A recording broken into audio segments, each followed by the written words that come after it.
నేను వాళ్ళందరికీ కూడా రుణపడి ఉన్నాం.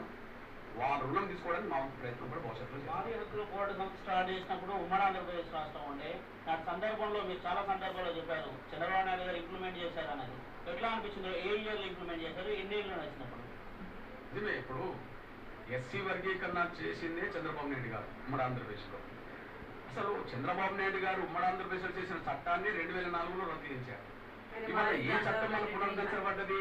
2004లో రద్దయిన చట్టమే పునరుద్ధరించబడ్డది. అంటే ఎవరు తీసుకొచ్చే చట్టం అంటే చంద్రబాబు గారు తీసుకొచ్చారు చట్టం. కాబట్టి మళ్ళీ ఇదే సమయంలో చంద్రబాబు నాయుడు గారు ఆంధ్రప్రదేశ్లో అధికారం ఉన్నాడు.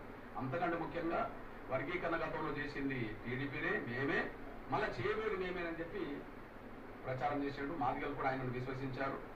జగన్ గారు మళ్ళీ అధికారం పోతే వర్గీకరణ ప్రక్రియ మళ్ళీ అడ్డంకులు అక్కడ ఎదురయ్యేవు. కానీ చంద్రబాబు నాయుడు గారే ముఖ్యమంత్రి కాబట్టి వర్గీకరణ ప్రక్రియ వేగంతో జరుగుతుంది.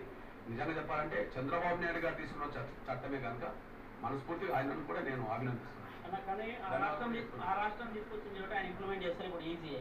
పక్క రాష్ట్రంలో తెలంగాణ అత్యధికంగా బాధితులు ఉన్న ఎక్కువ ప్రాంతమైన తెలంగాణ రాష్ట్ర ప్రభుత్వం నుంచి ఎట్లా సహకరిస్తుంది? కాసేపు క్రితమే సీఎం రేవంత్ రెడ్డి అసెంబ్లీలో కూడా ప్రకటించారు, పూర్తి పక్షాన మేము మద్దతు తెలుపుతున్నాము అని చెప్పారు కదా, ఆయన ఎట్లా చూస్తున్నారు? ఇప్పుడు గతంలో ఎస్సీ వర్గీకరణ సంబంధించి పలు బహిరంగ సభల్లో రేవంత్ రెడ్డి గారు, సోదరులు రేవంత్ రెడ్డి గారు మాట్లాడిన సందర్భాలు, మద్దతు సందర్భాలు ఉన్నాయి. అదే సమయంలో సుప్రీంకోర్టులో విచారణ జరిగే సమయాన్ని కూడా లూథ్రా గారిని పెట్టి వాదించిన సందర్భాలు కూడా ఉన్నాయి. కాబట్టి ముఖ్యమంత్రి వర్గీకరణకు అనుకూలమని అంతకుముందే తెలుస్తుంది. కాబట్టి నోటిఫికేషన్ల ప్రక్రియలో కూడా వర్గీకరణ అంశం ఉండే విధంగా ఈ విద్యా సంవత్సరం మన నష్టపో